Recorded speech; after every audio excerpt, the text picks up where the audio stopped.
Hello option master, क्या हाल है आपके। तो यार आज की इस वीडियो में हम बात करने वाले हैं कि मोस्टली जो कि रिटेलर्स हैं, हमारे बायर्स हैं, बेसिकली ऑप्शन बायर्स हो गए, इक्विटी में ट्रेड करने वाले भाई लोग हो गए, उनको लॉस क्यों इतना फेस करना पड़ता है।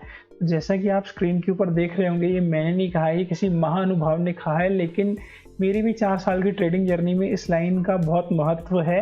ये एक लाइन पढ़ के, अभी मैंने इस लाइन के बारे में, इस वीडियो के बारे में, इस चार्ट के बारे में कुछ भी एक्सप्लेन नहीं किया है, लेकिन इतना ही पढ़ के आपको बहुत कुछ समझ में आ रहा होगा।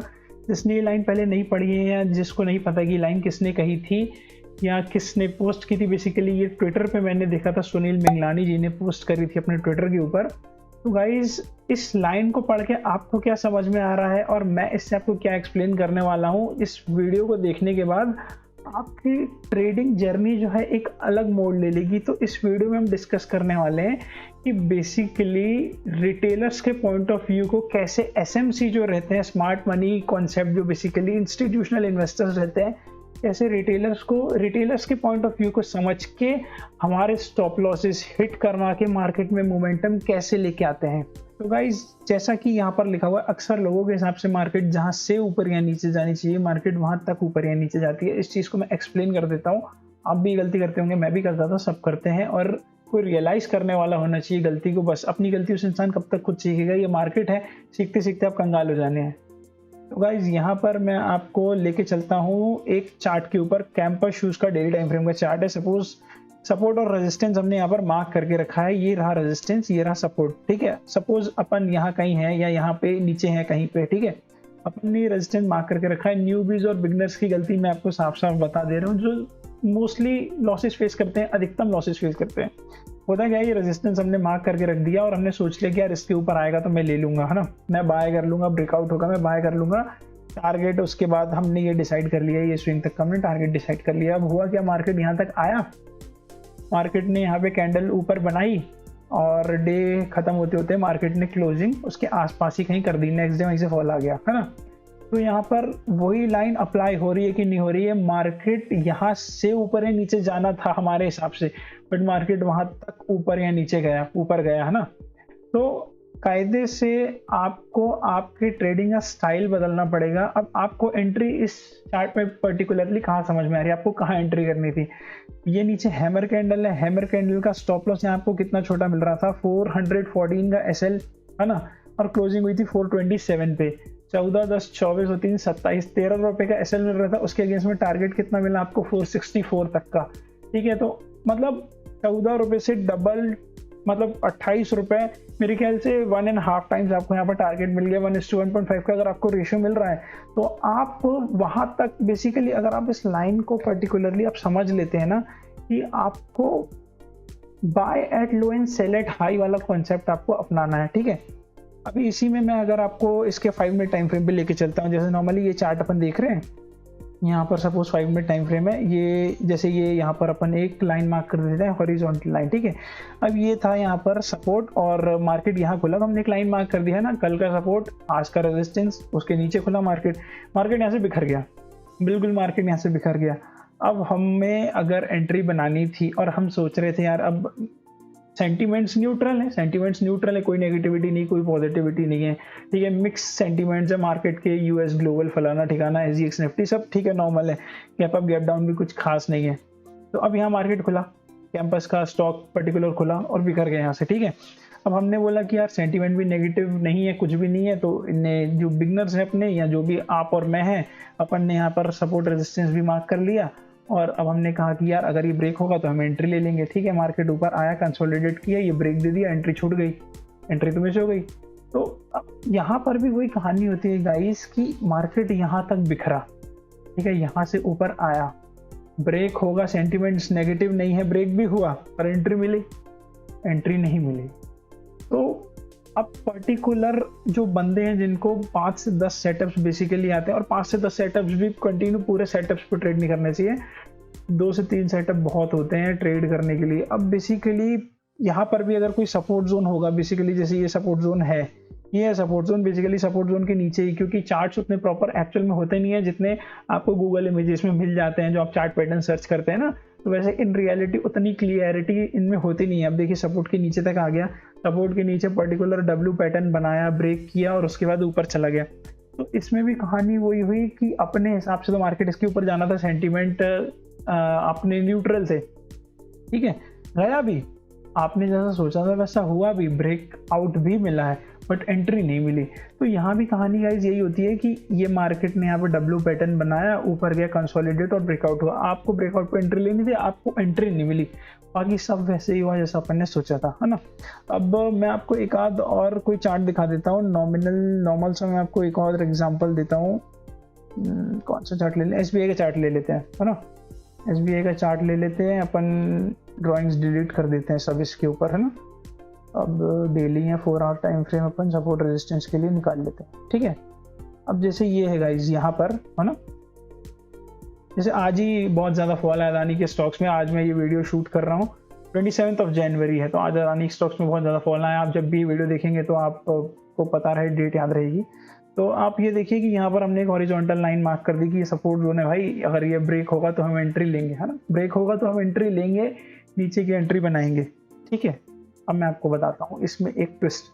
अब आ जाते हैं नॉर्मल टाइम फ्रेम पे, आ गए अपन 5 मिनट के टाइम फ्रेम पे। ये अपन ने बैक जाके, काफ़ी बैक जाके, मतलब अपन ने 20-21 तारीख को जाके, एक हफ्ते पहले का अपन ने सपोर्ट जोन ढूंढ लिया, ठीक है। आज वो ब्रेक हुआ, ब्रेक हुआ तो एंट्री लेनी थी, एंट्री ली भी। अब देखिए ब्रेक हुआ, एंट्री ली, SL कहाँ लगाया होगा, स्विंग के ऊपर, वहीं कंसोलिडेट करता रह गया। अब एक्चुअल में क्या होता है, एक तो हैवी क्वांटिटी उठा लेते हैं बिगनर्स, है ना, जितना सह नहीं पाते उतनी क्वांटिटी उठा ली। अब यहाँ ब्रेक होने के बाद ये देख रहे हैं ये मार्केट ने पुल बैक लिया है, ठीक है। तो ये बेसिकली जो भी मतलब बंदे जिनमें पेशेंस नहीं होता है या फियर होता है ना बहुत ज़्यादा, उनको बाहर निकालने के लिए होता है, क्योंकि इतनी आसानी से पैसा बायर्स का नहीं बनता, सेलर्स का नहीं बनता, इक्विटी ट्रेडर्स का नहीं बनता। मतलब जितने भी लोग जानते हैं कि मार्केट बेसिकली चलता कैसे है, अपनी इनफ क्वांटिटी छोटे SL के साथ काम करते हैं, वही थोड़ा बहुत जो है पैसा बना पाते हैं, ठीक है। एक का डबल तो कभी नहीं होता इधर। तो आप देख सकते हैं मार्केट ऊपर आया, पुल बैक लिया, आपको लॉस दिखा रहा होगा। अब आपने 150-200 इंट्राडे में तो क्वांटिटी अगर बाय कर ली, ये देखिए यहाँ पर pull back pull back pull back.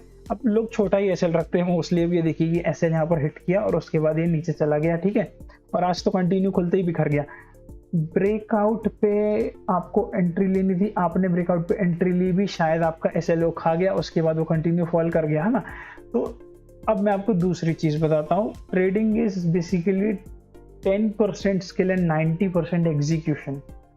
अब कहानी क्या है, कहानी है गाइज मैं आपको बता देता हूँ। ये देखिए मैं आपको बताता हूँ, कभी भी ब्रेकआउट ट्रेडिंग अगर आप कर रहे हैं तो ब्रेकआउट ट्रेडिंग बेसिकली बुक्स भी आपको मिल जाएंगी ब्रेकआउट ट्रेडिंग पे, आप पढ़ लीजिएगा उनको। तो उसमें भी आपको ये बताया जाएगा कि कभी भी अगर मार्केट ऊपर से आ रहा है, आपके लेवल को तोड़ रहा है, आपको एंट्री नहीं लेनी है। पुल बैक लेगा, रिटेस्ट करेगा, ठीक है, इन्वर्टेड हैमर बना दे, बियरिश इंगल्फिंग बना दे। कैंडल स्टिक के बारे में नहीं पता है, आप गूगल कर सकते हैं बुलिश कैंडल स्टिक कौन सी, बियरिश कौन सी है।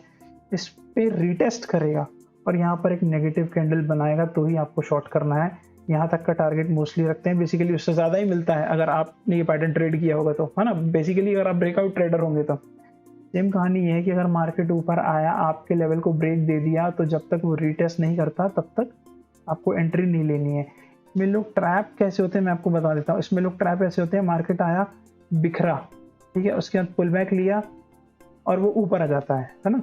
और होता क्या है, यहाँ पर लोगों के SL कट जाते हैं, SL कटते हैं तो हैवी मोमेंटम आ जाता है। ये जो हाई था ना, ये अप्रोच हो जाता है, इससे भी ऊपर चला जाता है। बेसिकली मैं आपको बता रहा हूँ कि स्टॉप लॉसेस हिट होने से ही मोमेंटम मार्केट में आती है। तो all you have to do is, आपकी एग्जीक्यूशन सही होनी चाहिए। देखो आपका व्यू हमेशा सही होता है ना, आपके सपोर्ट रेजिस्टेंस सही होते हैं, लेकिन एग्जीक्यूशन गलत होने की वजह से पैसा नहीं बन पाता और कोई दिक्कत नहीं रहती है। तो सबसे पहली चीज़, आप लोगों के हिसाब से मार्केट जहाँ से ऊपर या नीचे जानी चाहिए, मार्केट वहाँ तक ऊपर या नीचे जाती है, आपने देख ली। और दूसरी चीज़, ट्रेडिंग इज 10% स्किल, 90% एग्जीक्यूशन। अगर आपका एग्जीक्यूशन सही है, आपका पॉइंट सही है, बेसिकली आप दो तीन बेसिकली पैटर्न्स पे आप ट्रेड करते हैं, WM, double bottom, triple bottom या हैमर कैंडल स्टिक्स पे, मतलब आपको कुछ भी हो जाए, अगर सेंटिमेंट्स मोस्टली न्यूट्रली रहते हैं, बहुत अच्छी न्यूज़ है, बहुत बुरी न्यूज़, रेयर केस है ना। तो सपोर्ट और रेजिस्टेंस को आपको सबसे ज़्यादा ट्रेड करना है, हैमर कैंडल्स में आपको ट्रेड प्लेस करने हैं। इन्वर्टेड हैमर हो गया, बियरिश इंगल्फिंग, बुलिश इंगल्फिंग, मतलब कैंडल स्टिक पैटर्न के साथ अगर आप चार्ट पैटर्न्स को कंबाइन कर देंगे ना, तो आपकी ये जो 90% एग्जीक्यूशन वाली दिक्कत है ना, ये एकदम सॉल्व हो जानी है, क्योंकि स्किल तो 10% ही। सपोर्ट रेजिस्टेंस ट्रेंड लाइन ये 3,000 3,500 के कोर्सेज में मतलब मिल जाता है, फ्री में मिल जाता है यूट्यूब पे ये कंटेंट। तो बेसिकली लेकिन जो बोलते हैं ना पेशेंस पेशेंस पेशेंस, तो गाइज बेसिकली होता क्या है कि जैसे मैंने आपको यहाँ पर बताया, ये चीज़ होने देना चाहिए, ट्रेड बनने देना चाहिए। सुबह 9:30 बजे 9:15 बजे अपन उठते हैं ना, अपन ट्रेड करने नहीं उठते हैं, अपन ट्रेड फाइंड करने के लिए बैठते हैं स्क्रीन के सामने। ट्रेड फाइंड करना पड़ता है, जो बोलते हैं ना पेशेंस पेशेंस पेशेंस क्या है, ट्रेड फाइंड करना is the patience. Levels mark कर दो भैया, या तो एक काम करो, इसका ट्रेडिंग व्यू का प्रीमियम ले लो, या अपने स्टॉक ब्रोकर का जो भी है, आप अलर्ट लगाना चालू करो अपने लेवल्स पे, है ना। तो आप यहाँ तो फिर स्क्रीन के सामने आपको ज़्यादा टाइम देना नहीं पड़ेगा, मोबाइल पे भी अलर्ट का नोटिफिकेशन आपको आ जाएगा। पेशेंस बेसिकली ट्रेडिंग में इसलिए होता है क्योंकि ट्रेड फाइंड करने पड़ते हैं। ट्रेड करने के लिए हम नहीं उठते हैं, ट्रेड फाइंड करने के लिए हम उठते हैं। उठे हैं तो ट्रेडिंग करनी पड़ेगी, है ना। ये बेसिकली ज़रूरी नहीं है, ट्रेड आपको फाइंड करना है, वही पेशेंस रहता है कि भाई आपका सेट, बोलते हैं ना मेरा सेटअप बनेगा तो ही मैं ट्रेड करूँगा। जो दिमागदार लोग होते हैं वो कम दिन ट्रेड करते हैं, लेकिन अच्छे सेटअप्स पर, अच्छे प्लान्स पर ट्रेड करते हैं। तो आज इतने बड़े फॉल में अदानी के शेयर्स 10% लोगों ने सिर्फ सेल ऑफ करके कमाया होगा। अगर आप ये वीडियो देख रहे होंगे, आपने भी नहीं कमाया होगा सेल ऑफ करके, मैंने भी नहीं कमाया। लेकिन भाई अब डिप पे बाइंग तो मैं करूंगा, अपने पोर्टफोलियो में ऐड करूंगा, उसके लिए शॉर्ट वीडियो मैंने डाल रखा है, अगर आपको देखना हो तो आप मेरे चैनल में चेकआउट कर सकते हैं। तो बात ये होती है कि आपने जैसे कि देखा, ये दो चीज़ें आपको बहुत अच्छे से समझ में आ रही होंगी चार्ट पैटर्न्स के ऊपर। SBI के चार्ट पे मैंने आपको समझाई, ब्रेक हो रीटेस्ट पे ही आपको सेल करना है, रीटेस्ट पे ही आपको बाय करना है। सपोर्ट रेजिस्टेंस के बीच में मार्केट घूम रहा है ना, अगर काफ़ी दिन से कंसोलिडेशन फेस में है डेली हायर टाइम फ्रेम पे, और आपको इंट्राडे उसमें ट्रेड करना है, तो buy at low sell at high वाला कॉन्सेप्ट आपको यूज़ करना है। कैंडल स्टिक पैटर्न को चार्ट पैटर्न्स के साथ कंबाइन करना है। सिर्फ सिंगल चीज़, ब्रेकआउट ट्रेडिंग तो बेसिकली बहुत बेकार बकवास चीज़ है, ट्रैपिंग बहुत ज़्यादा होती है उसमें। आप इंडेक्स भी करेंगे या आप स्टॉक्स करेंगे, बहुत ज़्यादा बकवास होती है, और चार्ट्स लिटरल में उतने क्लियर और नीट एंड क्लीन नहीं होते जितनी गूगल इमेजेस में आते हैं। कि आप बोलेंगे कि जैसे मैं यहाँ पर डालता हूँ कि ब्रेकआउट, अगर मैं डाल दूँ कि ब्रेकआउट ट्रेडिंग चार्ट अगर मैं डाल दूँ, है ना, ब्रेकआउट ट्रेडिंग चार्ट अगर मैंने डाल दिया है यहाँ पर, ठीक है, तो ये जैसे ये फोटो की इमेज बना रखी है, इतने नीट एंड क्लीन आपको रियलिटी में देखने के लिए नहीं मिलेंगे, है ना। होंगे, बहुत रेयर केस है कि ये देखो ये इनने लाइन चार्ट बना दिया, लाइन चार्ट करके इनने दिखा दिया, तो लाइन चार्ट में ठीक है वो चीज़ आ जाती है, कंपेटेबल दिखने लगती है। तो आपको बेसिकली छोटी छोटी सी 2-3 चीज़ें जिन पे आपको वर्क करना है। Last but not the least, है ना, avoid trading pull backs, contra trades, that is contra trades, just go with the flow. इसका क्या मतलब है, अगर आप बिगनर हैं तो आपको कभी भी ट्रेंड के अगेंस्ट में पुल बैक्स ट्रेड नहीं करने। पुल बैक ट्रेड करने के लिए भी मेथड होते हैं, फिबोनाची मेथड होता है, ठीक है, सपोर्ट, फलाना ठिकाना, कैंडल स्टिक पैटर्न्स, आप सब कंबाइन कर सकते हैं। बट अगर आप बिगिनर हैं, आपको पुल बैक्स कभी भी ट्रेंड के अगेंस्ट में ट्रेड नहीं करना है। इसका एक एग्जांपल मैं आपको बता देता हूँ, बैंक निफ्टी में, ठीक है, सेंटिमेंट्स नेगेटिव हैं अगर, है ना, मतलब गो विद द फ्लो का मतलब ये है कि जो ट्रेंड चल रहा है ट्रेड वहीं ढूंढना है ना। एक बहुत ही घटिया सोच जो इक्विटी बायर्स बेसिकली रहते हैं ना, जो नए नए ट्रेड में घुसे रहते हैं, उनकी एक बहुत ही घटिया सोच रहती है कि इतना तो गिर गया और कितना गिरेगा, है ना। एकदम बेकार सोच है ये, मतलब इस सोच को सबसे जल्दी बदलना पड़ेगा। मेरे एक भैया हैं पर्टिकुलर, उनकी सोच है, तो उनके जब भी मुझे फ़ोन आता है तो मुझे ये चीज़ बोलते हैं कि यार इतना तो गिर गया और कितना गिरेगा, अब यहाँ से तो रिकवरी आनी चाहिए, यहाँ से अपन बाय की पोजीशन बना लेते हैं, अगर गिर रहा है तो सेम बढ़ गया है तो यार और कितना बढ़ेगा, अब अपन इसको शॉर्ट सेल कर देते हैं। एकदम घटिया सोच है ना, तो ये कभी भी आपको नहीं करना है। मार्केट अगर गिर रहा है या बढ़ रहा है, उसके बाद अगर वो पुल बैक लेता है, गिर रहा है और अगर वो पुल बैक लेता है ना, तो वो बेसिकली फटी में जो लोग रहते हैं ना, या उनके ट्रेलिंग एसएल रहते हैं, उनको एग्जिट करवाने के लिए, ट्रेड एक ही दिन में पैसा डबल कर देंगे क्या, तो उनको एग्जिट करवाने के लिए सिर्फ पुल बैक्स आते हैं। अगर सेंटीमेंट आपके पर्टिकुलर एक डायरेक्शन में है तो, है ना, न्यूट्रल सेंटीमेंट्स की तो मैं बात ही नहीं कर रहा। सपोर्ट रेजिस्टेंस ट्रेड करना, तो मैंने आपको बताया कि कंसोलिडेशन फेज में आपको buy at low sell at high करना पड़ता है। यहाँ पर आप देख सकते हैं मार्केट कंटिन्यूसली बिखरा, बिखरता हुआ आया, एक पुल बैक बनाया, ठीक है। अब छोटी बुद्धि के लोग जो है ना, वो अब इतना तो गिरेगा कितना गिरेगा वाले वो बाय कर लेते हैं। यहाँ पर थोड़ी सी रिकवरी देखते हैं डेली टाइम फ्रेम पे, आवरली टाइम फ्रेम पे नीचे से विक छूटने लगती है तो वो बाय कर लेते हैं। तो बेसिकली ये आपको कभी नहीं करना है as a beginner. Pull back trade करने के लिए भी फिबोनाची सेटअप्स आते हैं, आप अगर वो यूज़ करते होंगे या बहुत ही आसानी से आपको यूट्यूब पे देखने के लिए मिल जाएंगे। और अगर आपको नहीं पता है तो आप वो भी कमेंट सेक्शन में कमेंट कर दीजिएगा, मैं उसके ऊपर अलग से वीडियो बना दूंगा, है ना। तो बेसिकली पुल बैक्स आपको कभी भी ट्रेड नहीं करने हैं। अगर मार्केट पुल बैक लेता है तो आपको फिर से उसी डायरेक्शन में ट्रेड ढूंढना है जिस डायरेक्शन के सेंटीमेंट्स चल रहे हैं। समझ रहे हैं आप? स्क्रीन के ऊपर आप देख सकते हैं ये क्या चीज़ है। ये राइजिंग वेज है, ये राइजिंग वेज पैटर्न है। बहुत सारे नाम है भैया, बहुत सारे नाम है, बहुत बड़ी लिस्ट है। ये राइजिंग वेज पैटर्न है। ये पुल बैक में जो लोग घुसे हुए हैं, ऊपर से सेल करते हुए आ रहे हैं, एनालिसिस से करते हुए आ रहे हैं, अंधा पुट लेते हुए आ रहे हैं, उनको बाहर करने के लिए पुल बैक है। तो आपको फिर से सेल का ट्रेड ढूंढना है, फिर से आपको पुट लेना है, फिर से आपको कॉल शॉर्ट करनी है।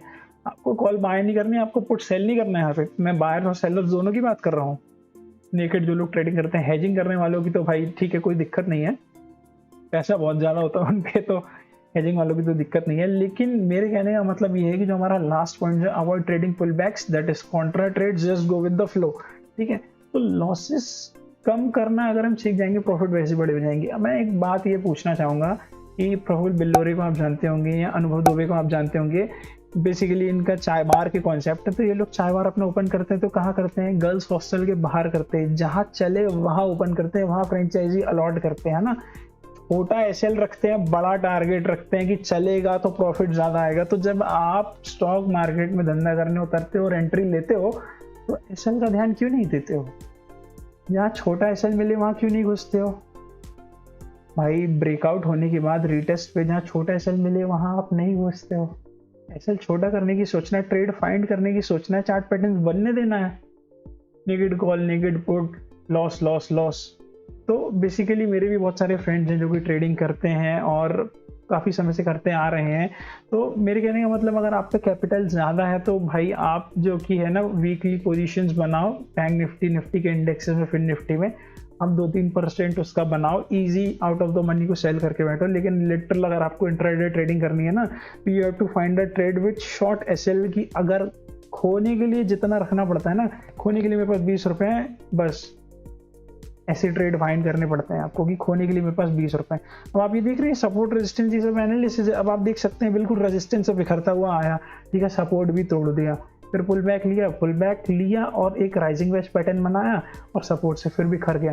तो ट्रेड्स तो आपको यहाँ पर दिख रहे होंगे ना। तो एसएल कहाँ रख सकते हैं? ये स्विंग है, ये स्विंग पे एसएल रखा, नहीं टूटा, टारगेट मिल गया। तो बेसिकली ये छोटी छोटी सी चीज़ें हैं जो आपको सीखनी पड़ेंगी। बेसिकली मेरा ये वीडियो बनाने का मोटिव सिर्फ इतना था कि थोड़ा सा एडवांस लेवल अपन को सोचना पड़ेगा। एसएमसी स्मार्ट मनी कॉन्सेप्ट जो होता है ना, वो बेसिकली ये होता है किसी भी स्टॉक में सबसे ज़्यादा लेन देन कहाँ हुई है। जैसे अगर अपन कैंपस के स्टॉक की बात कर लें, ठीक है, यहाँ पर एक फिक्स्ड रेंज वॉल्यूम प्रोफाइल रहती है। इसको आप यहाँ पर ऐसे खींच देंगे ना, यहाँ पर आपको पता चल जाएगा, ये देखिए सबसे ज़्यादा लेन देन बाइंग सेलिंग यहाँ पर हुई है। ऐसे जोन्स फाइंड आउट करने पड़ते हैं, है ना। इन जोन्स पर रिएक्ट करना पड़ता है। मार्केट गिरा है, मार्केट 395 पे कैंपस है, कैंपस वापस 428 पे आएगा ना, तो हम वापस शॉर्ट सेल करने का सोचेंगे, है ना। स्ट्रॉन्ग रेजिस्टेंस है, वॉल्यूम दिखा रहा है। तो थोड़ी बहुत चीज़ें ऐसी हैं जो आपको कंबाइन करके अगर आप उसको यूज़ करेंगे ना, तो आपके लॉसेस जो कि हैं कम हो जाएंगे। ठीक है, मैं ज़्यादा कुछ ऐसा ज्ञान नहीं पटकना चाहता था आपको, बस मेरे वीडियो बनाने का यही मोटिव था कि थोड़ा सा एडवांस लेवल अगर आप सोच लेंगे तो काफ़ी ज़्यादा चीज़ें ये हैं कि आप ट्रेडिंग में सक्सेसफुल हो पाएंगे। खोने के लिए कम रखिए, पाने के लिए ज़्यादा रेशियो रखिए, बड़ा ट्रेड फाइंड कीजिए। तो उठ के ट्रेड नहीं करना है, ट्रेड बनने देना है। अलर्ट्स लगाइए अपने स्टॉक ब्रोकर जो भी है, एंजल काइट, अलर्ट्स लगाइए, आपके लेवल पे आने दीजिए, रीटेस्ट हो, उसके बाद सेल ऑफ कीजिए, उसके बाद बाय कीजिए। हैमर कैंडल ढूंढिए, inverted hammer, bearish engulfing candle ढूंढिए। ये सब नहीं पता है तो ये सब सर्च कीजिए, ये सब टर्म्स जो कि हैं गूगल में, तो आपकी ट्रेडिंग धीरे धीरे बेहतर बनेगी। Thank you so much guys. अगर आपको वीडियो थोड़ा सा भी पसंद आया हो या हेल्पफुल लगा हो तो इस वीडियो को लाइक करके चैनल को सब्सक्राइब कर दीजिएगा और अपने फ्रेंड्स के साथ भी ये वीडियो ज़रूर शेयर कीजिएगा। शायद उनको मेरी बातें सुन के या आप उनको अगर एक्सप्लेन कर पाएँ तो आप उनको भी ये बताइएगा और आप भी ये समझिएगा कि इस मार्केट में ट्रेड करने का तरीका ये है, जहां हमें छोटा एसएल मिलता है हम वहीं ट्रेड लेते हैं। बस वीडियो पसंद आया तो वीडियो को लाइक कीजिए, चैनल को सब्सक्राइब कीजिए। मैं आपसे मिलता हूँ ऐसी किसी नई वीडियो में, तब तक के लिए गुड बाय।